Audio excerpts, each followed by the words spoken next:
Imagine que você quer importar uma aeronave. Quanto custa? Quanto tempo demora para chegar? Conheça essa e outras características dessa operação no WMcast, o seu podcast de comércio exterior.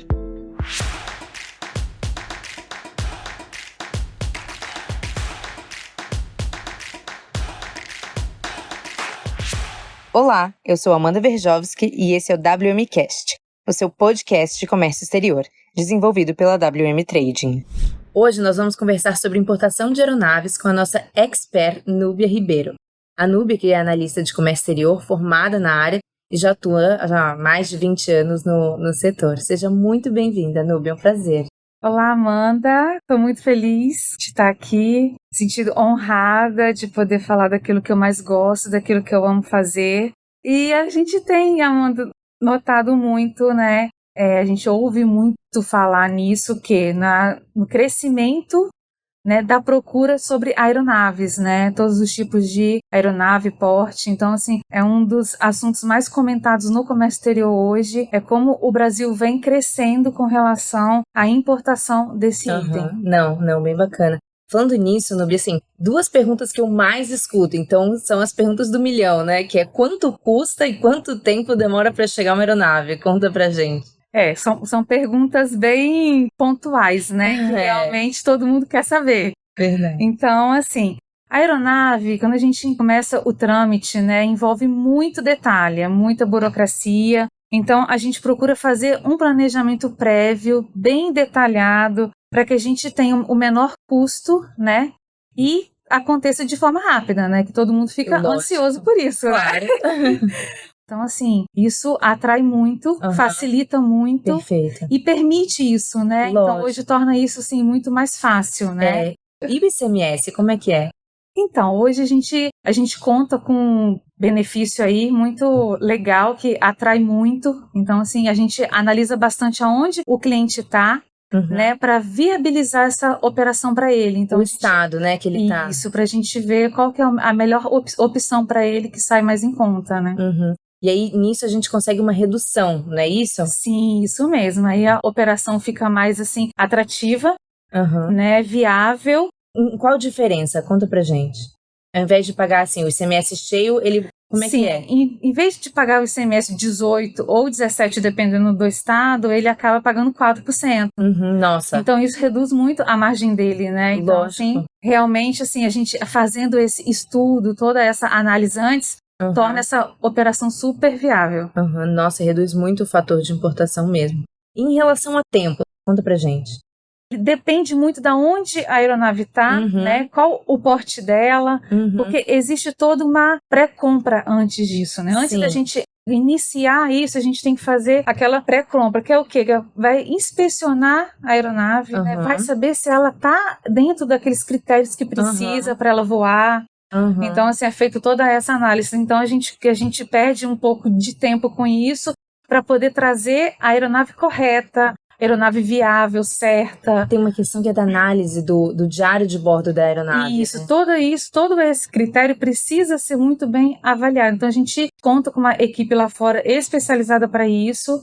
Então, se ele achar que não vale a pena, a gente procura uma outra aeronave, justamente para que tenha total segurança. Não, legal.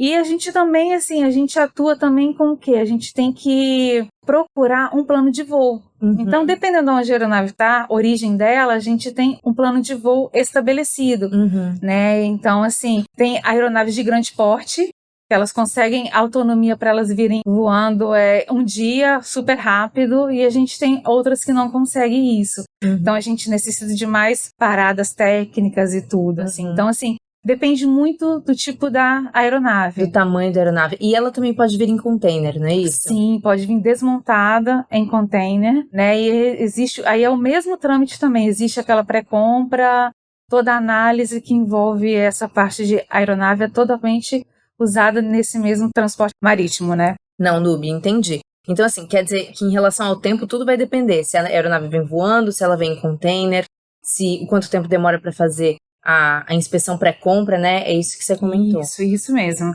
Aí chegando aqui, A aeronave, ela é inspecionada pela Receita Federal, eles lacram ela, observam se todos os itens que a gente declara realmente estão lá. Aí a gente inicia o processo de nacionalização.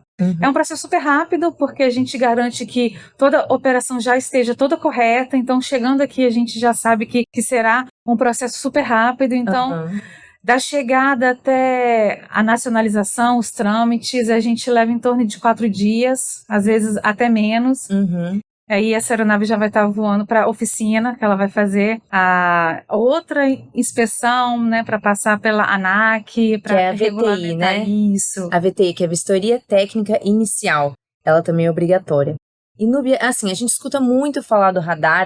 Conta pra gente, como é que é em relação ao radar para importação de aeronaves? O radar, ele de fato é muito importante porque como uma aeronave tem um alto valor agregado, a gente precisa que a empresa também tenha esse porte no radar, né, para poder permitir esse tipo de operação.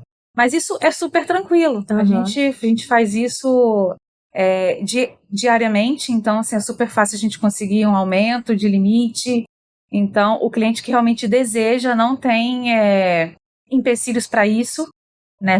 É super fácil e rápido para a gente conseguir. Bacana.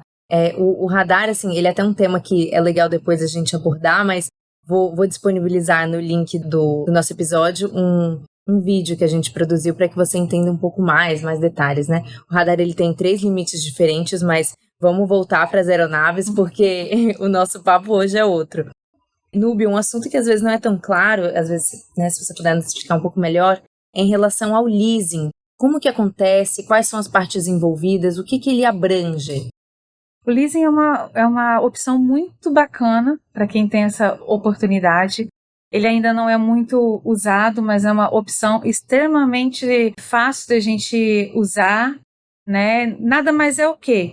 A gente é como se fosse uma locação. A gente está usando uma instituição financeira, né? Ou seja, um banco.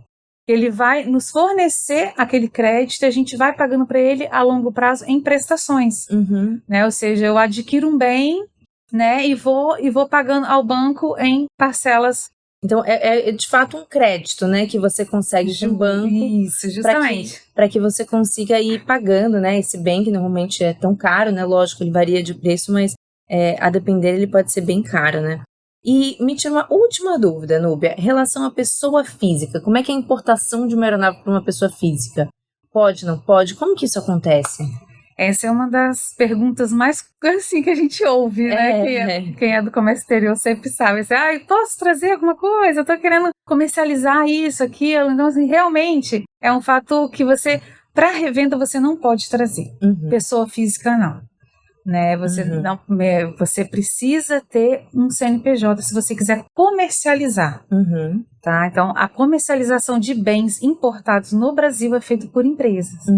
Então, você, pessoa física que deseja importar uma coisa para o seu uso, consumo, coisa própria, você que é colecionador, aí sim, você tem essa oportunidade, você pode fazer esse tipo de importação, desde que seja para o seu uso próprio. Mas aí, no caso da pessoa física, esse importador, ele pode usufruir do benefício fiscal que a gente comentou, de redução do ICMS ou não? Não. Pessoa física não. Infelizmente, só pessoa jurídica. Então, nesse caso, para o comprador, seria mais vantajoso se ele importasse por uma pessoa jurídica. Isso. E se habilitasse no radar, vinculando. Sim, que é super simples, né? Então, hoje a gente tem essa facilidade, então é sempre viável.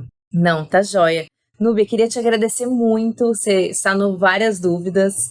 E, assim, volte sempre. Foi um prazer ter você. Eu amei mesmo. Espero voltar para falar de outros assuntos. Com certeza. Obrigada. Muito obrigada e esperamos vocês no nosso próximo episódio. E não esqueça de compartilhar o WMcast com um amigo ou um colega de trabalho que esteja interessado. E se você tiver qualquer dúvida, é só entrar em contato com wmcast@wmtrading.com.br. A gente vai adorar te ouvir. Tchau, muito obrigada!